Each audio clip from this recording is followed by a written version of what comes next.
a la hora de trabajar con ZBrush, me gustaría resaltar tres elementos que yo considero bastante básicos y importantes. Uno sería el apartado de Tools, ¿vale? Donde nosotros, aparte de generar estas primitivas 3D que tenemos, podemos, por ejemplo, utilizar varias herramientas para el coloreado o para la deformación del personaje. Luego tenemos un apartado que es el de alfas. Este apartado también es importante porque normalmente se utiliza en conjunto con los otros dos o con el Projection Master y nos permite tener un mayor control de las deformaciones o del pintado de texturas que estamos haciendo sobre los elementos 3D. Por último, tenemos otro apartado que yo considero también muy importante, que es el apartado de texturas. Es importante porque aquí es donde nosotros almacenamos todas las texturas y todas las capas de color de nuestros personajes o de nuestros objetos 3D. Estos tres elementos, junto con el documento general de ZBrush, se salvan independientemente. ¿Qué quiere decir? Quiere decir que las herramientas tienen su propio load, save y import.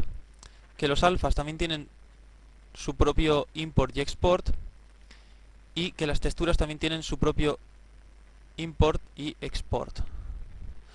Además, tenemos el documento, que es la imagen que os comentaba anteriormente, la imagen plana, la imagen 2D de ZBrush, con la información esta de profundidad, que la salvaríamos desde aquí.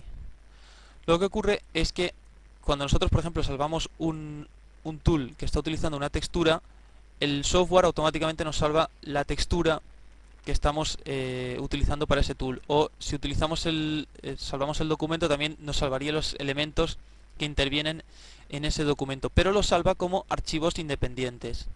De esta forma, por ejemplo, es muy común estar pintando un personaje y luego al final lo que haces es un displacement map, o lo que haces es coger simplemente la información de color que tenías, coges aquí la textura, la exportas y la utilizas en otro software 3D. No exportas de nuevo todo el elemento 3D. Por ejemplo, esto es más evidente cuando estamos trabajando con mapas de desplazamiento, con displacements.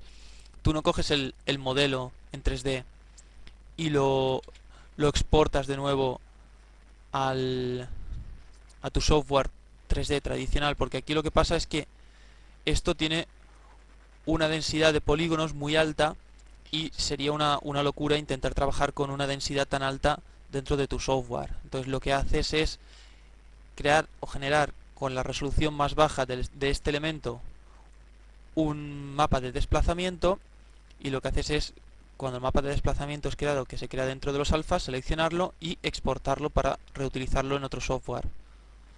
¿Vale? De esta forma nos permite tener un mayor control de la gestión de nuestros elementos 3D o de nuestras imágenes